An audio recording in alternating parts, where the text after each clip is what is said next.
Security Council describes the situation in Yemen as terrifying and blames Houthi rebels for blocking peace. Houthi militia continues targeting civilian houses in different parts of Hodeidah.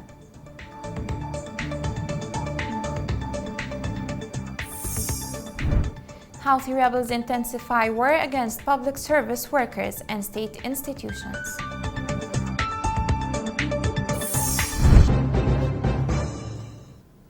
Welcome to Yemen Today TV. This is the English news with me, Rushain Fouad. The head of the UN Security Council this month, Geraldine Byrne-Nason, said that major obstacles prevented a ceasefire agreement in Yemen, despite the valuable efforts of the former envoy Martin Griffiths. The UN official expressed her concern about the stumbling block in Yemen, which is experiencing the worst humanitarian crisis in the world, where people in Yemen are starving, and that must end now.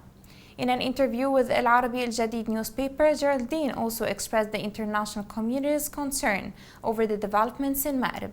According to Geraldine, limited progress has been made, such as dealing with the safe tanker, providing aid and opening ports, despite witnessing ups and downs. She expressed her hope to see the new envoy, Hans Granberg, make progress, and that there will be a new beginning.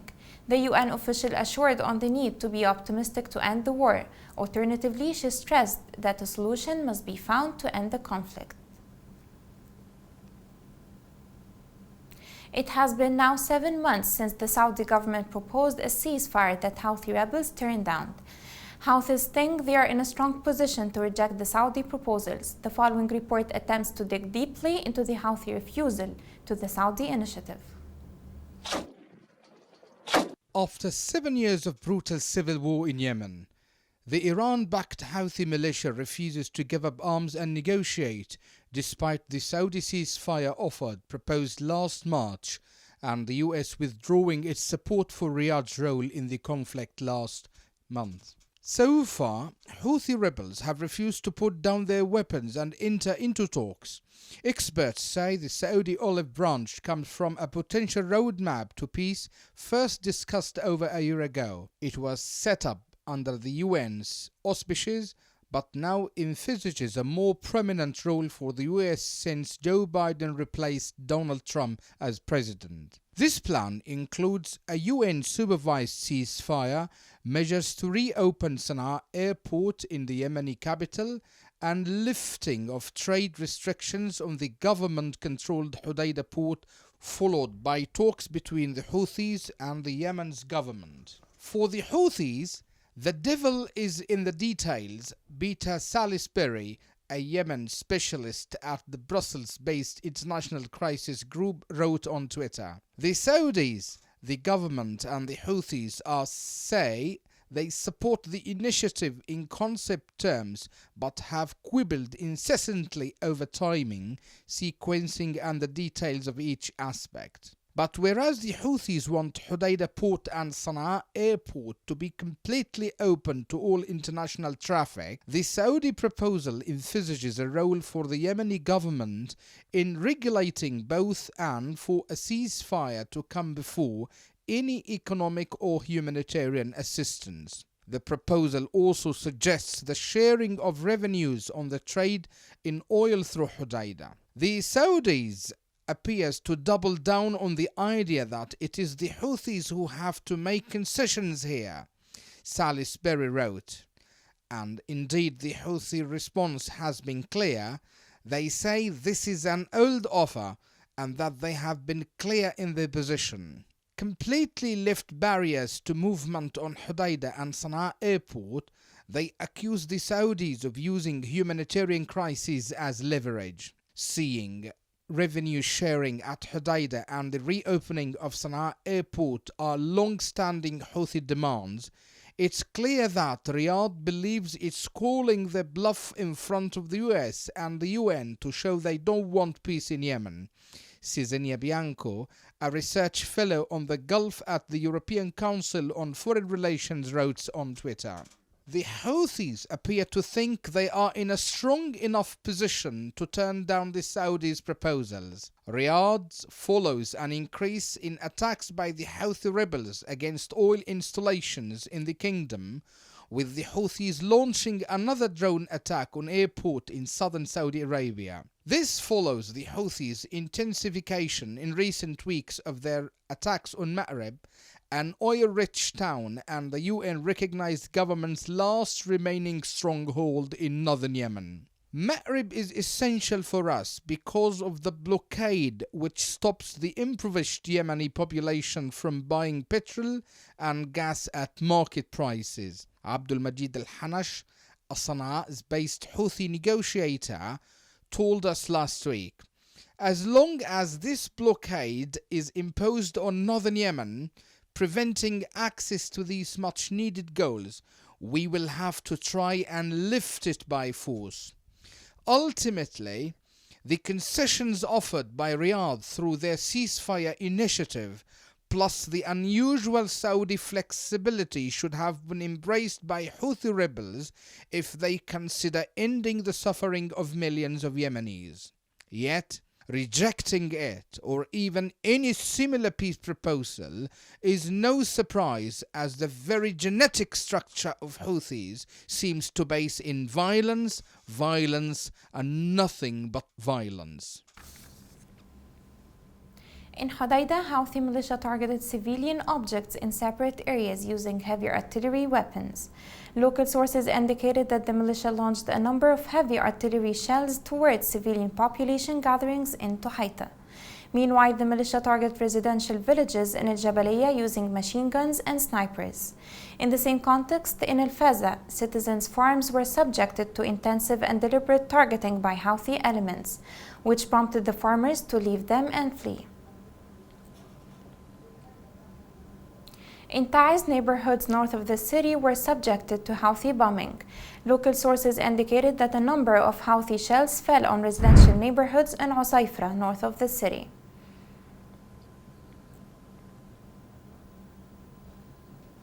Houthi crimes does not end as employees cannot get their salaries nor anything in return for their efforts.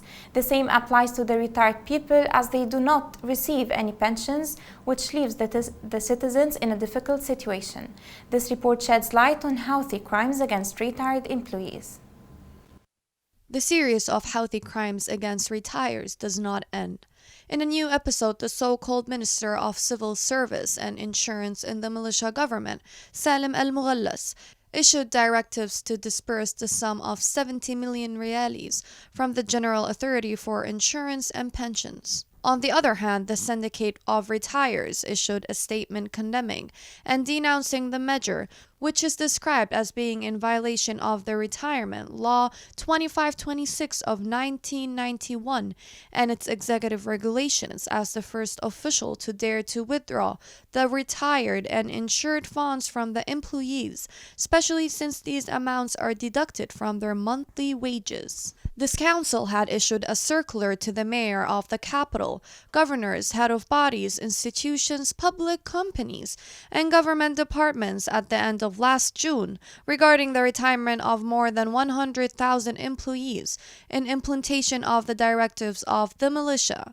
During the months of May and July of 2018, the Houthi militia looted about 30 billion Yemeni rialis from the General Authority for Insurance and Pensions Fund and transferred it to what's called the war effort to add these sums to the 2 trillion Yemeni rialis of looted funds that were deposited at the side of the central bank in Sana'a in the name of the Authority General Insurance and Pensions. Observers confirm that 140,000 civil and military employees who receive pensions have not received their monthly pensions since the year 2017, and their rights are looted in their eyes and in the eyes of the World Bank, while their contributions to building the state during their long years of service and the diseases they suffer from were not taken into account. Constant pain or suffering of orphans and widows who leave them, so that the Houthis confirm that they are a disaster of all segments and groups of society. Being a public servant in Yemen is equal to hell. Many public servants opted to the private sector to earn their livings to support their families. They dream of the return of these days when they did not bear that in mind, with their salaries paid on time. More on this is within the following report. Being a public servant in Yemen is equal to hell. The civil servants, since Houthis militia incursion and control of the capital Sana'a in 2014, are suffering more and more from the cut-off or disrupted salaries and Houthis' layoff policies. Many public servants opted to the private sector to earn their livings to support their families. They dream of the return of these days when they didn't bear that in mind, with their salaries paid on time. Now, after the Houthis' control, they are striving harder and harder to earn their day-to-day living. What they want now is to work anything, even the humble jobs they will accept to get the least of life. The public servants are now looking for the basic needs. Their families are bearing the brunt with them. The war in Yemen and the Houthi militia's practices obliged them to lead a harsh life that is void of all the joys of life.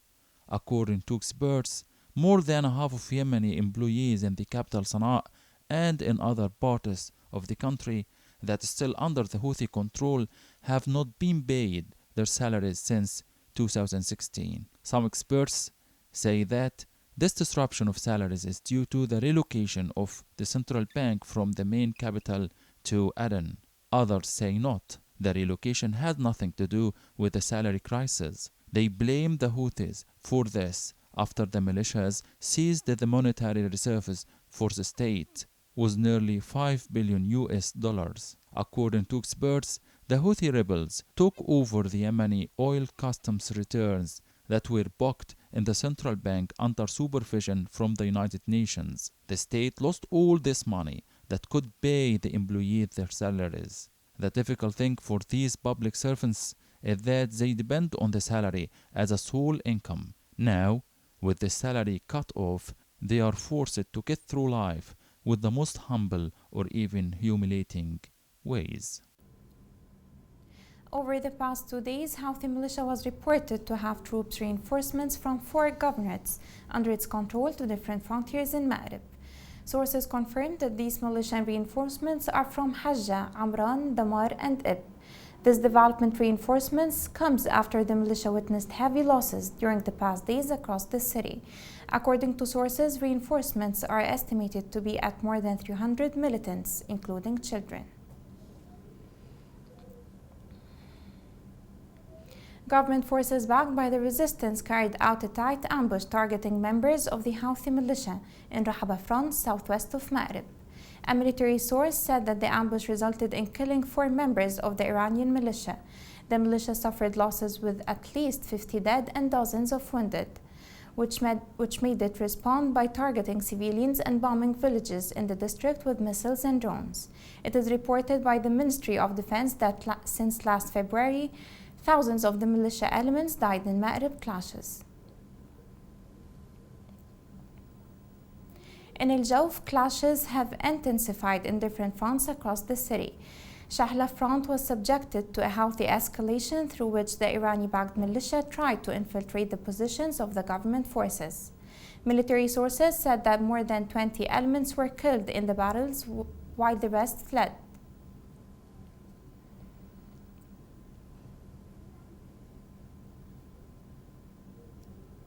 Coming next.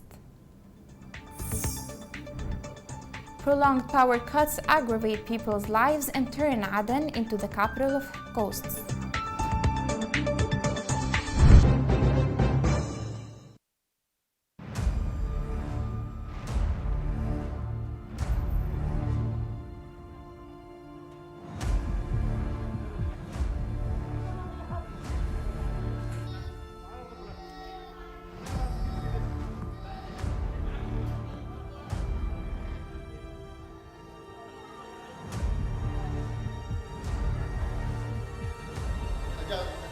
ثالث على منطقة الروضة استهدف الأطفال الأبرياء اللي يلعبوا في الشارع يدعي للسلام يقولوا للسلام يقتل أطفالنا يقتل أطفالنا الأبرياء.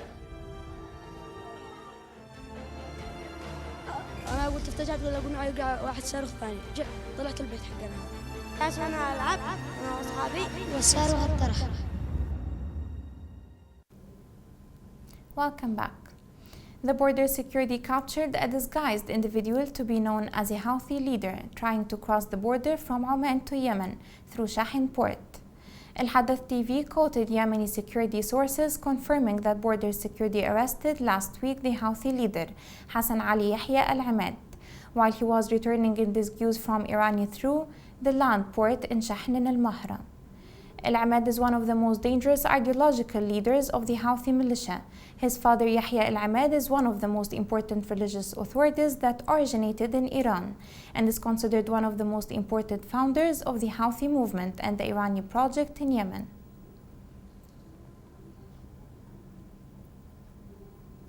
Since the date of its liberation from the militia, people of Aden suffer from lack of basic services, one of which is the constant power outage that lasts for several hours in a single day. The following report sheds light on the electric sector issues and its outcomes over the citizens.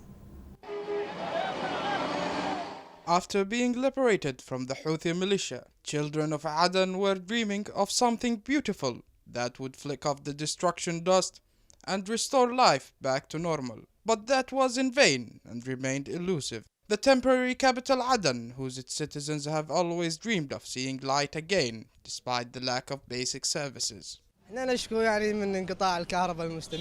complain about the constant power cuts, especially in the summer where temperatures are high.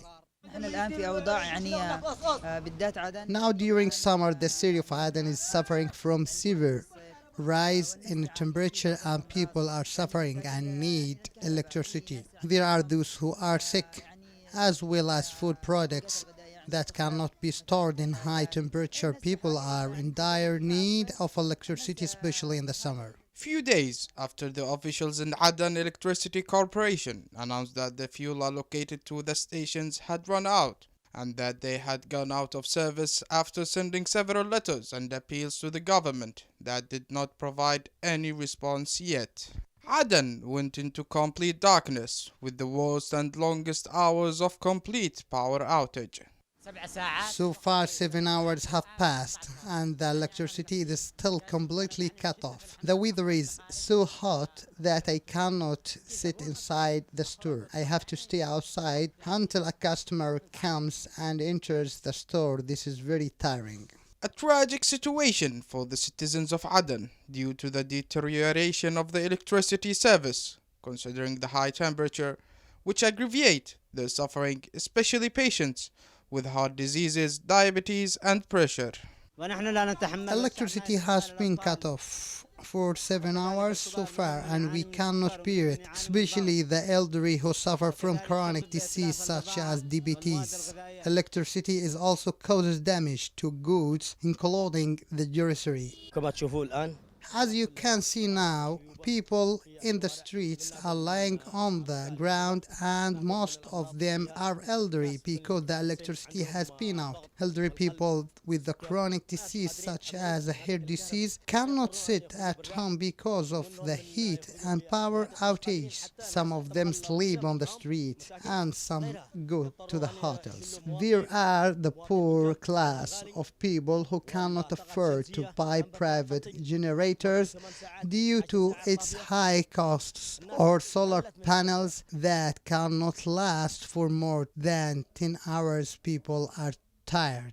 Anger is raised, voices are getting louder, and appeals continue over the constant power cuts, in spite of the government's ignorance to provide basic services that should be available across the country.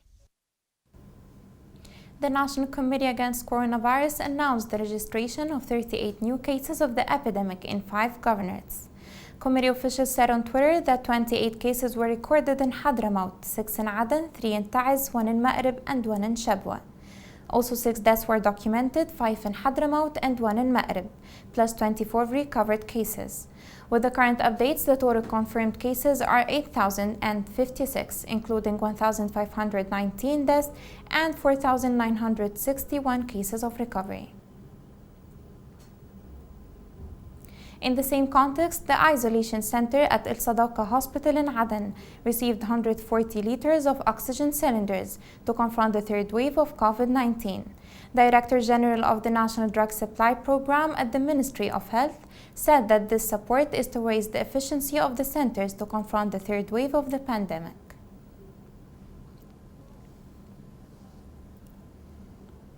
Here is a reminder of the main headlines. Head of Security Council describes the situation in Yemen as terrifying and blames Houthi rebels for blocking peace. Houthi militia continues targeting civilian houses in different parts of Hodeidah.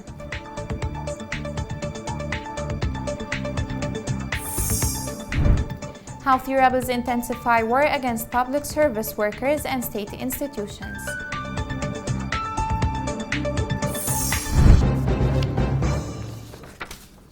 This is the end of the news. It was Rushain Fouad. Thank you for watching.